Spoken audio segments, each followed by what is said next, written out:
Welcome to another episode of Forestry and Arboriculture Timber Talks, the podcast where we explore the latest trends, innovations, and insights in forestry and arboriculture.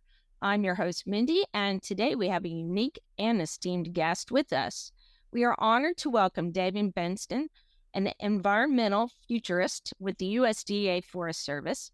David brings a wealth of knowledge and experience in futures research, focusing on strategic foresight and its relevance to forestry and the forest-based sector. Welcome to the show, David. Thank you very much, Mindy. Great to be here. David, could you call yourself a futurist? I've never met a futurist before. What is a futurist and how do they become one?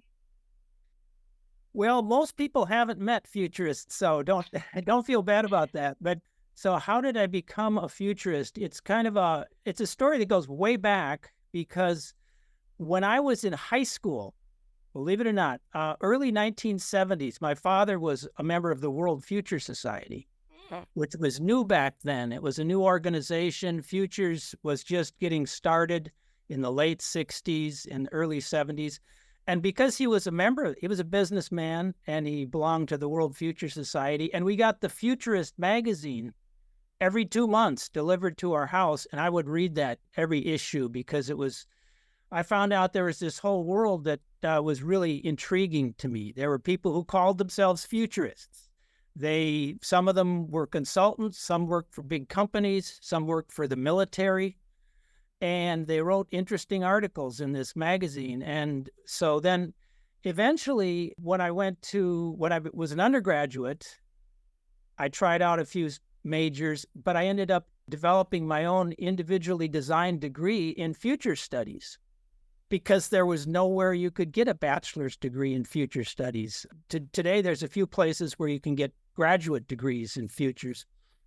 And so I put together this program and I was planning to go on in graduate school in future studies at the University of Houston, where they have a great program and it's still there today. But I got interested in economics instead because of a really outstanding economics professor, and going to graduate school, focusing on natural resource economics as a master's student, and then a PhD in forest economics. And I started working with some forest economists at the U.S. Forest Service, where 40 years later, I still work. And so it's been just a great place for me. But about 15 years ago, I talked to my project leader and my director of our research station and said, I'd like to shift my research into environmental futures work. And they were very supportive. They sent me down to Houston to take some course there. And so I've been working in futures research ever since then. So could you tell us what a futurist does? Just kind of a general description. The short answer is that futurists help organizations explore a range of possible, plausible, and preferable futures. That's really the essence of it. And sometimes people are amazed when I tell them that futures or futuring, it's really not about trying to predict the future, because no one can predict the future. There's too much fundamental uncertainty in the, social and ecological systems that we live in. And so rather than trying to predict the future, which doesn't work, exploring this range of possible, plausible, and preferable futures is what futurists do. And the goal is to develop foresight, which is insight about how the future could unfold, what could be different about the future than the present, and then to use those insights to make better decisions and better planning today. So it's very practical, and that's why it's practiced in so many companies, large companies, and every branch of the military. Every intelligence agency does some futures work. It's kind of an interesting field with a unique set of methods: horizon scanning, scenario planning, the Delphi method, futures wheel, backcasting, visioning. Those are all some of the tools and methods that futurists use. It's kind of an invisible field, really, because what you see is just like the tip of the iceberg And but because if you're a futurist, work in a corporate setting, what you do is probably confidential and the company doesn't want it to get out. If you're a futurist in the military, it's classified and they don't advertise that. So there's really a lot of it that goes on, but not much of it is seen. So I'm happy to be part of futures where we publish everything we do and it's all out there and in the open, and its usefulness can be assessed that way. Okay. What practical benefits can futures offer to forestry and the forest sector? Yeah, I think there are a lot of benefits, and I view futuring as kind of a missing piece of the puzzle in forestry and related fields, because we have all these fields and disciplines that help us understand forests and forest ecosystems and help us to manage them sustainably. Forest ecology, all the different fields that feed into forestry. It's a very multidisciplinary field, but futures is kind of like a missing piece of the puzzle because it provides a unique perspective, exploring this wider range of possibilities. Futurists, rather foresters, are used to these long-term projections. 50-year projections in forestry are nothing because of the growing cycle of trees and the long-term nature of forests. But they're not used to, foresters and folks who work in related fields are not used to thinking about this broader range of possibilities that could unfold because of all the disruptions and uncertainties that happen. And so, I mean, some of the benefits are, one is creating a longer term perspective, which we typically have kind of a short term perspective on a lot of things in planning. Futures can also help us explore fundamental uncertainties and surprises, or wild cards is one of the terms for that. These are low probability but high impact events that can really shape the future. And the recent pandemic was a wild card for many people, or a type of wild card. The experts knew that it was a big possibility, but most of us really were not thinking about a pandemic and how that could disrupt our lives. Futures can help us reduce reaction time when there's some big change that happens because we've prepared for it. We're built more resilience into our organization or whatever, our business. We've kind of rehearsed the future by thinking about different scenarios and possibilities.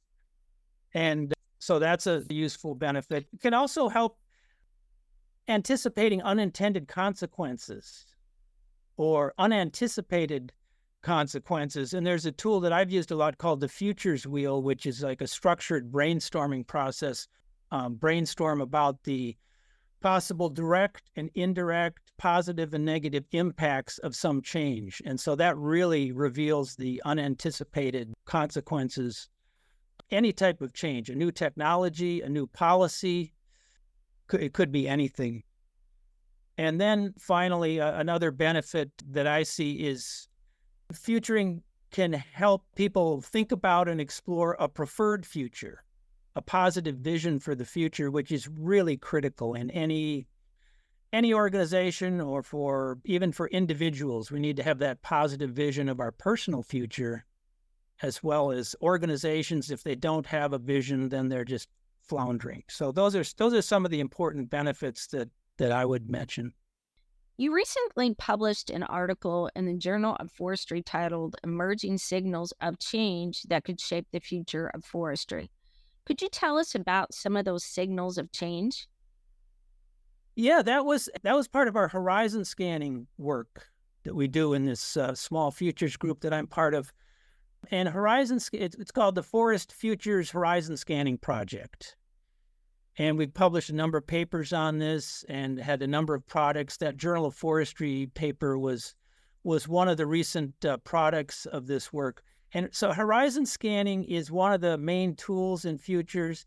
It's basically, there's different ways to approach it, but it's a systematic way to look for emerging signals of change, new trends, new developments, disruptions, all types of signals, especially those signals that are coming from outside of the field that you work in. Because if you're an arborist, if you're a forester, you have a pretty good feel for new things that are happening or coming up within your field.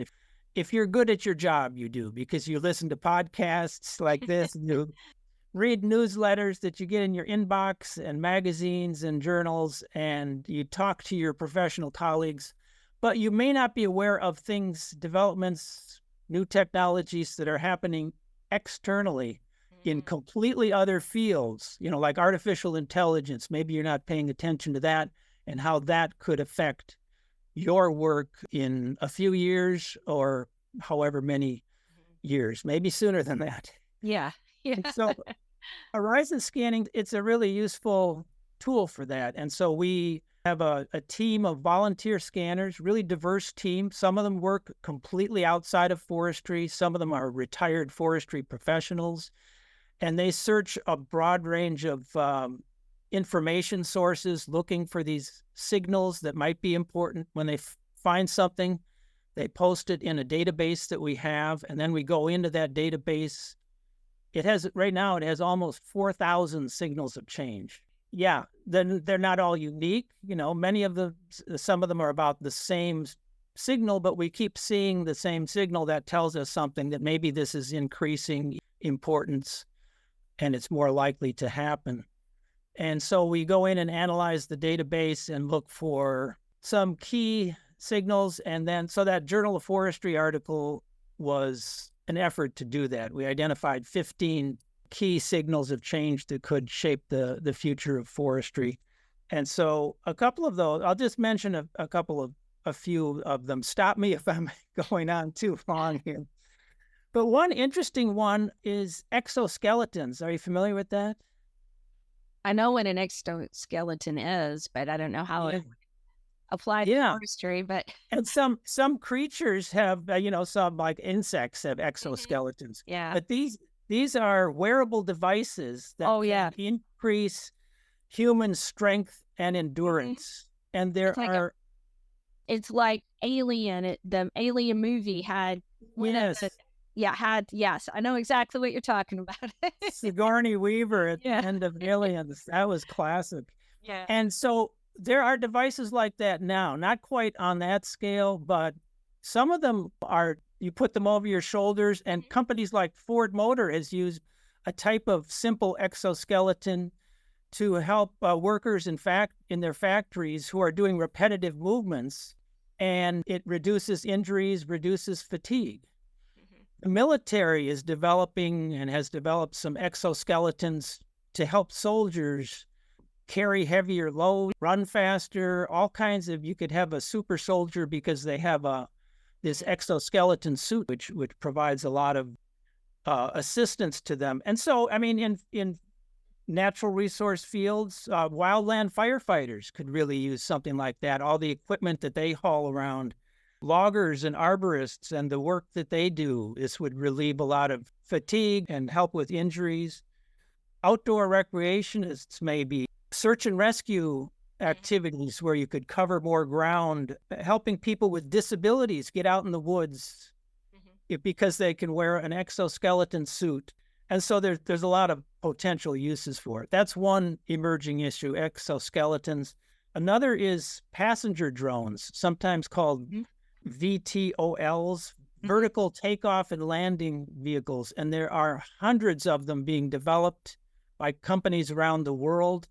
They're being tested. Sometimes they just carry one person. They can carry some of them up to 6 people. They take off like a helicopter, but they're much, much cheaper and much easier to operate than a helicopter is. And so they could provide access to people to remote areas for recreationists. They could be used in search and rescue again. Firefighters, rapid deployment to remote areas in a passenger drone of some kind. Something that could be here sooner than we think, really. Another emerging issue is forests and other natural areas being increasingly integrated into the healthcare system. So forests as healthcare. And there's all this research that shows that the incredible physical health benefits and mental health benefits of being in nature. And so there's already in the US and in Canada, doctors can write prescriptions in some places and in some instances for time spent in nature. And there's a Park RX program. And so in the future, increasing integration, forest management and healthcare, I think, are a possibility. And so maybe on every national forest or in every park, there'll be a healthcare specialist who focuses on that. New jobs in forestry. Another emerging issue, and this is what I call robots in the woods, physical jobs going remote. Mm-hmm. It's like today there are a number of places where there are restaurants where the waiters and bus boys or bus help to bus dishes are actually robots that are controlled by someone who is in a remote location. They may be hundreds of miles away. And they basically, all they do, they're monitoring a whole fleet of these server robots in a restaurant. And if there's a problem, if the robot gets stuck somewhere behind a booth, they intervene and help them out. Well, I mean, in a few years, there could be remote wood workers in the woods, loggers and others, arborists and these robots are controlled by a person who is in a remote location and is monitoring the work that they do in the woods.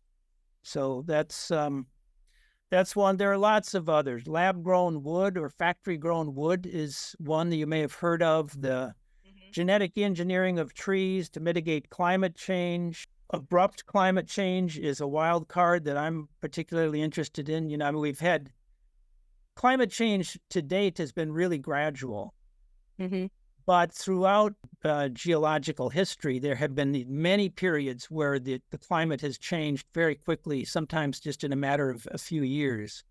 The paleoclimatologists who study these ice cores, sometimes up to 2 miles long from these big ice sheets, and they can see what was in the atmosphere and what the climate was like hundreds of thousands of years ago. And so they know that these abrupt changes in the climate are possible.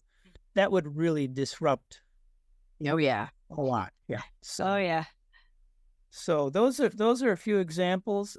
But in this paper, we go through 15 of them like that. Some are social in nature, like growing indigenous empowerment or increased climate migration, migrants leaving coastal areas or places where there are a lot of heat waves moving to the Midwest or around the Great Lakes where it's a little cooler.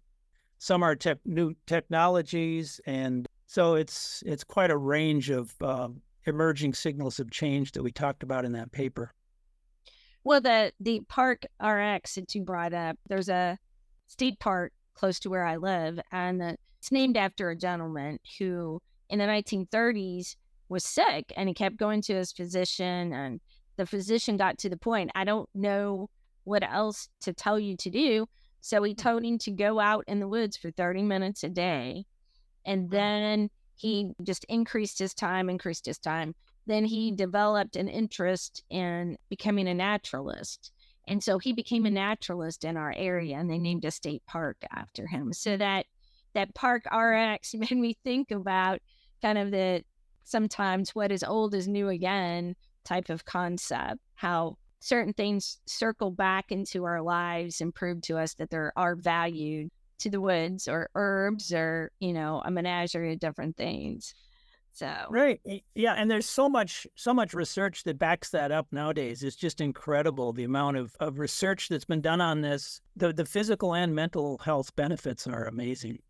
Right. Not getting into a debate or anything, but we evolved with nature. And, they've done studies where they've hung petri dishes and trees and collected, and it's got good bacteria in it. And we need exposed to that good bacteria for our immune system. So, we need nature to be a healthy species, is how I look at it. So you've written about the possibility of a coming age of the wood. A previous guest on Timber Talks, John Perlin, talked about his classic book on the important role of trees and wood throughout human history. But in this age of steel and concrete and silicon for electronics, How is a coming of age possible? Yeah, a coming age of wood it's a scenario that I've been interested in. And actually, years ago, I found a book with the title A Coming Age of Wood. It was published in 1949. And I grabbed it was in a giveaway table at the Forestry library next door on campus here. And so that's where I first saw that idea and started thinking about it. But the idea of this scenario is that there are, in fact, a large number of new technologies, emerging technologies, innovations in wood products that really take off, and they could substitute for a large share of non-renewable materials, less environmentally friendly materials like steel and concrete and others. And that could result in big increase in the use of wood-based materials and other bio-based materials as well, not just wood cellulose, but other bio-based materials throughout the global economy. That's the idea of a coming age of wood. And it could be it would happen over decades, but it still could be really transformative for forestry. So some of the emerging innovations in wood products are ones like wood-based nanomaterials. I don't know how widely known those are, but there are several pilot plants, including one that the Forest Service operates at the Forest Products Lab in Madison, Wisconsin, that produces wood-based nanomaterials, where you take wood fiber and you break it down to the nano level, which is a 1/1000th of a meter, which is unimaginably small. When you break things down to that scale, they have completely different properties. And so we think of wood as having certain properties. This is wood on steroids. I don't know how to describe it, but there are literally thousands of uses for these kind of nanomaterials: computer chips, flexible computer displays, panels for cars, even replacement tendons, human tendons could be made out of, and all kinds of others. And so that's one example. The tall wood buildings or ply scrapers made with cross-laminated timber. You may have other mass timber technologies. That's one of the innovations that could bring about this coming age of wood.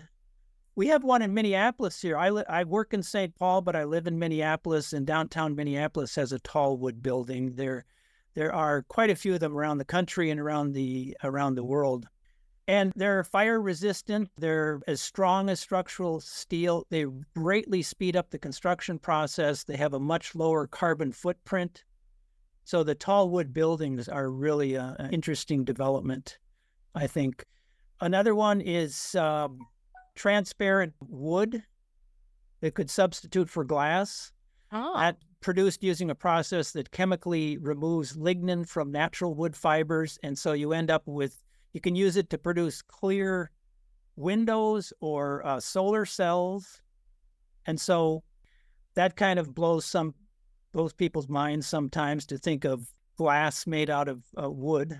There's fabric made from wood fibers that is being developed. There's 3D printing using cellulose instead of the plastic polymers that are often used for 3D printing.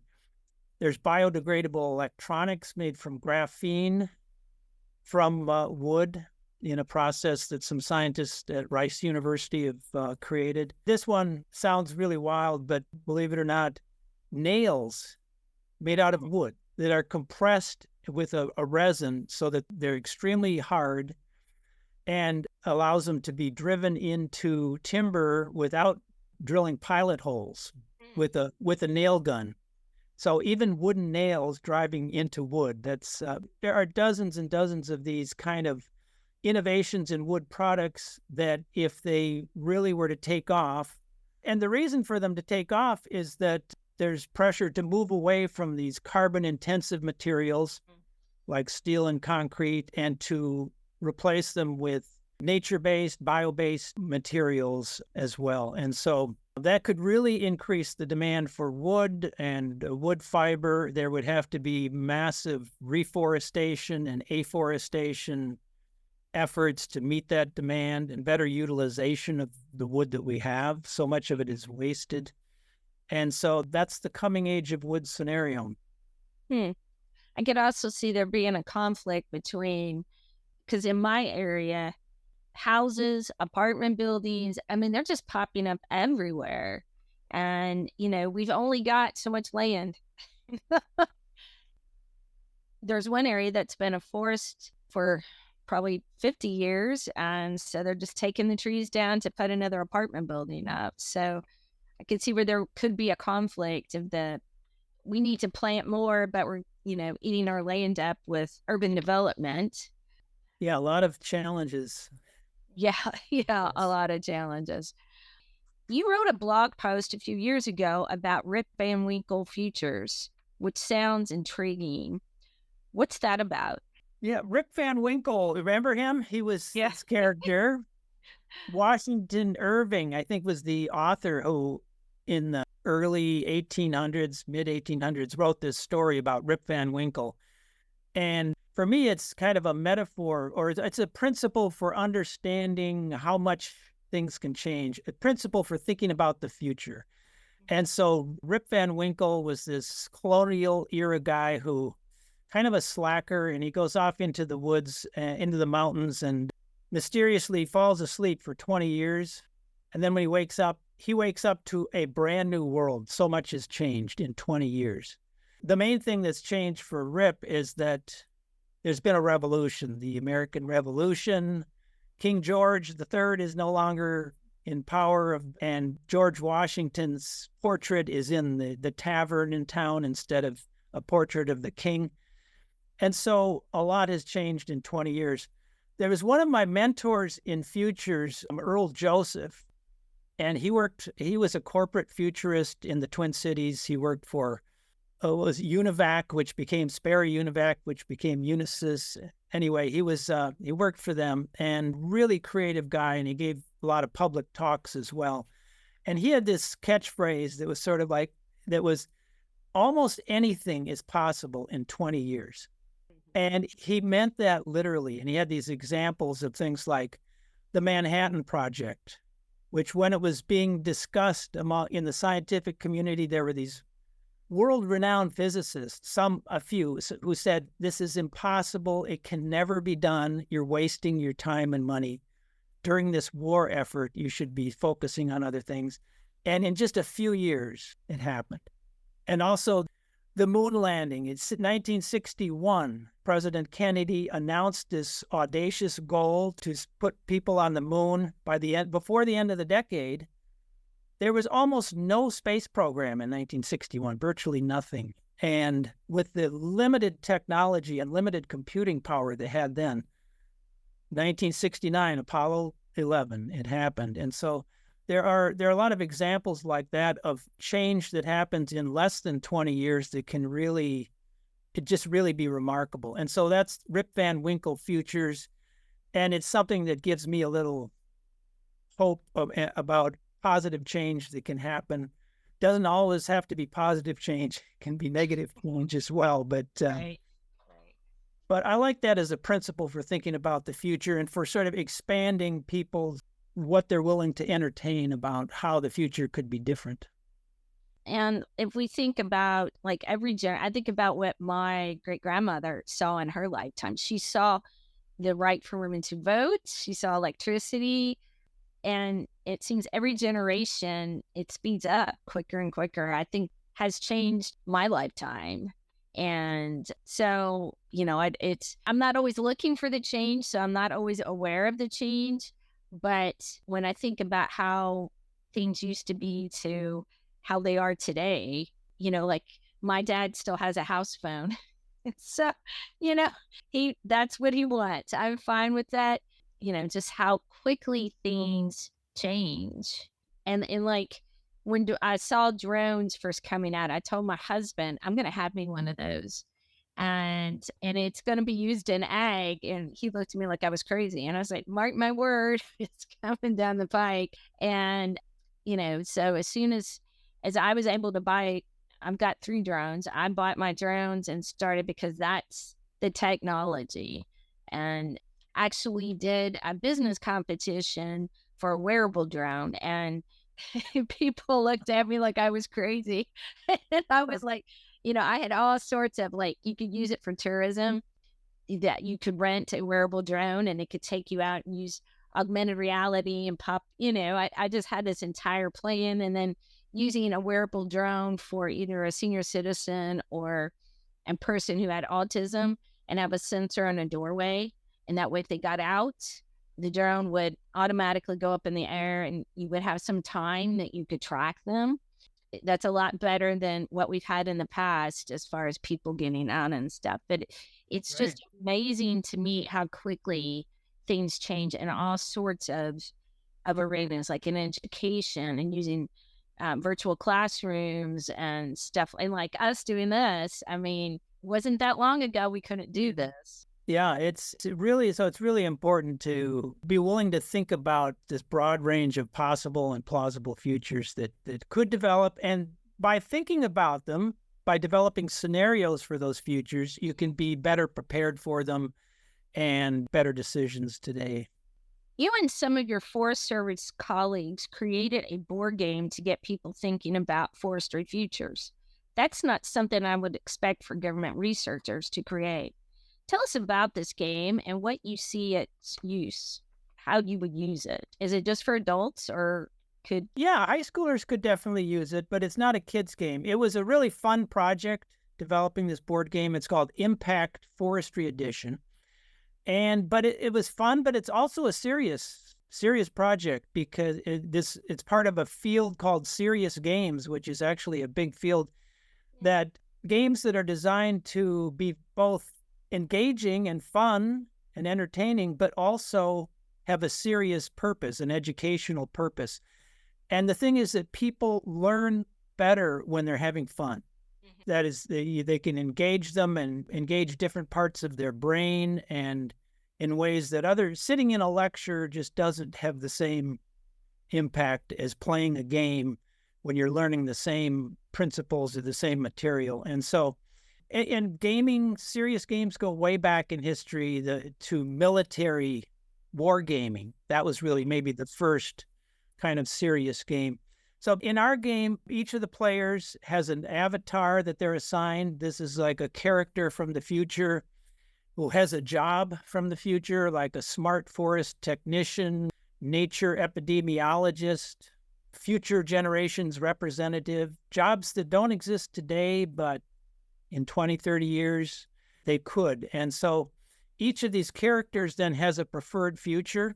And the goal of the game is to achieve your avatar's preferred future before the other players achieve theirs. So there's a little competition in there. There's some of these games that are cooperative. Ours is a little bit more competitive amongst the players. And so part of the game involves these impact cards and wild cards or disruption cards that are taken straight out of our horizon scanning database. So they're actual signals of change.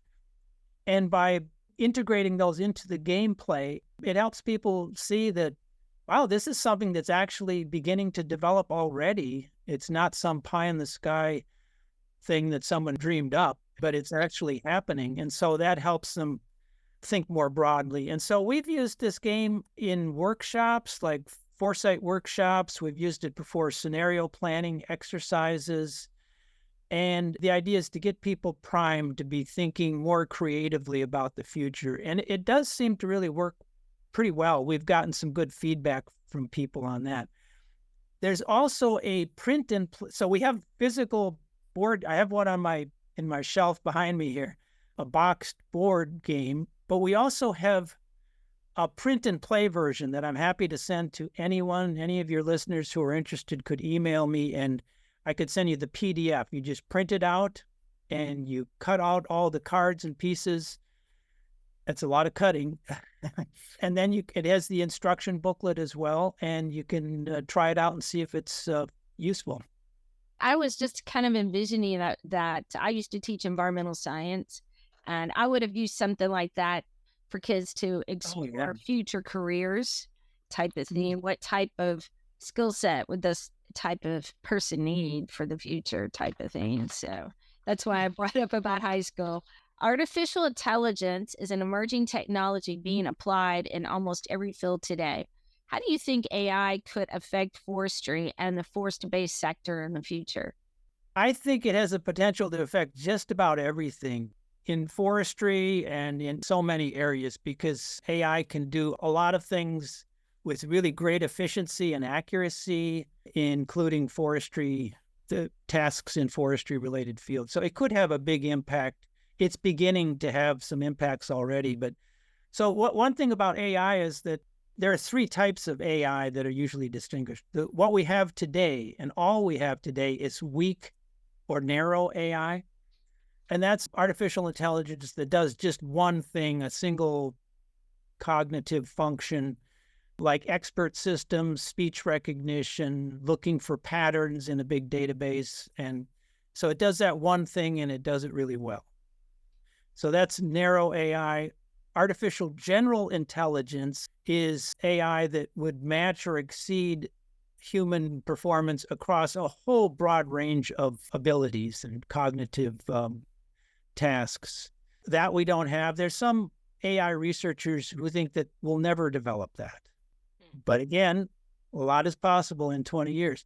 And then the third type is artificial superintelligence, which is what's kind of like out of science fiction and is pretty scary, that artificial intelligence that would exceed human performance in every area. And so that may never exist, but it's a possibility. And so, I mean, it's some of the applications of the AI that we have now in forestry are wildfire detection systems. You know, we used to have the fire lookout in a lookout tower scanning the horizon, looking for some on the distant ridge line, some fire that maybe a lightning strike hit a single tree and is starting a fire.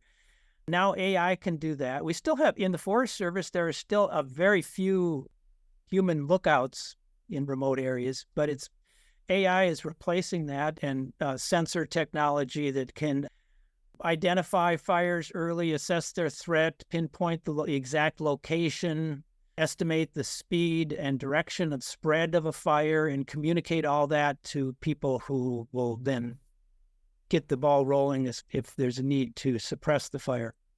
And here's another one that sounds a little bit like Dr. Dolittle meets science fiction, but using AI for interspecies communication. There are a number of teams of scientists around the world that are attempting to use AI and other advanced technologies to make that a reality. And there's all kinds of animal vocalization data, recording the sounds that animals make with the sensors, and then using AI to try and identify the patterns in that and to understand, and not to have a conversation with a bear or something, but to understand what the animals are experiencing and feeling, and it could have a big impacts on wildlife management, rehabilitation of animals that have been injured, things, so and it could really change human attitudes towards animals. So that's kind of an interesting area to me, that interspecies communication. As far as like forestry fires, if birds were doing a certain call that they knew signaled fire, that would be used for that type of technology in forestry. Yeah, I hadn't thought of that. That's a good one. Well, I don't think that's any different, the communication that trees have through their root system. That's not a relatively new idea, but how a grove of trees protect themselves, how they, protect individuals. I have taught I've taught for a long time, but I used to run a community garden. And so this one gardener every year got the tomato hornworm on his tomato plants. And so I talked to him about how insects have better vision and they can see a weak plant. And, where were you getting your tomato plants? You might not want to continue to get them there because the insects are telling you they're weak plants. So just people understanding the information that nature has available to us, we just have to be able to translate. Finally, there's a lot of pessimism about the future today, including climate despair or climate anxiety. When you look into your crystal ball, are you optimistic about the future? Yes, I am. I'm an optimist by my nature, but there is certainly a lot of pessimism out there, and I've seen this in students that I interact with. Especially, I've taught a environmental futures class several times, and some of them are very, very pessimistic. And it's challenging sometimes to be optimistic, I think, to retain that bit of hope and a positive vision.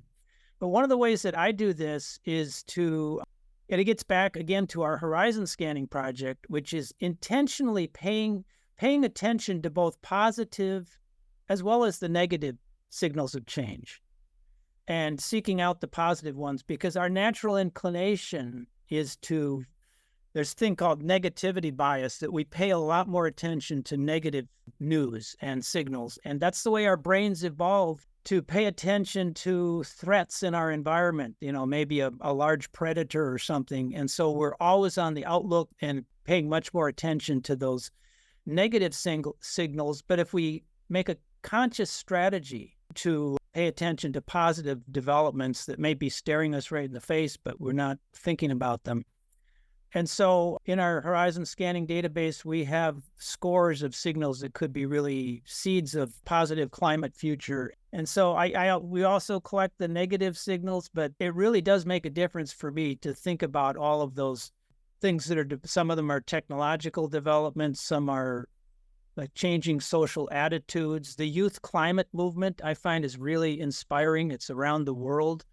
Young people that are standing up and promoting climate action and change. And so those are some of the types of signals that give me some hope and keep me optimistic.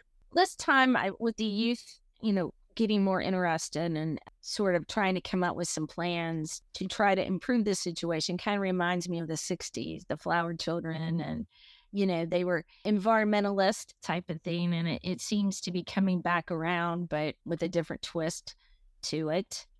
A lot of negativity with that.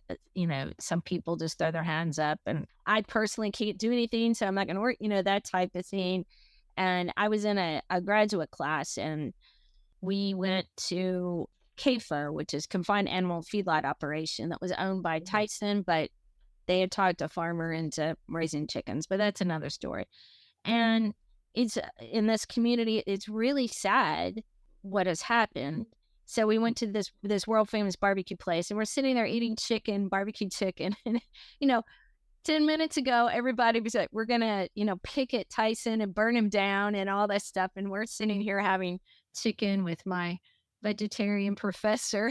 And so I was like, you know, you need to speak with your dollar. You do have Tyson will change how they raise, whatever your issue is. If enough people speak with their dollar and say, we're not going to support that type of behavior, they will change. You do have some individual power that you can take, and versus throwing your hands up and going, I can't do anything. So that's kind of been my experience with that. Nobody got it from the table and walked away from the chicken, but I made my point. you know? So, every single day you have a choice how you want to vote with your dollar. So I think for me, that's how I stay positive. I can't stop the urban development. I can't, there's a lot I can't do. All I can do is manage my own space and my own behavior and what I choose to support. And, maybe I'll be a senator. And I think knowing that, it just helps us to feel more empowered, and that we can help bring about positive change and a positive future. Just that it's not that we can't control very much or everything, but there's a sense of empowerment in knowing that there are actions you can take that will help move us in the right direction. Right. Well, I'm an avid recycler. And so we used to have recycling picked up, and they did away with the program, but I do my part. I burn the fossil fuel to take it to the recycling center.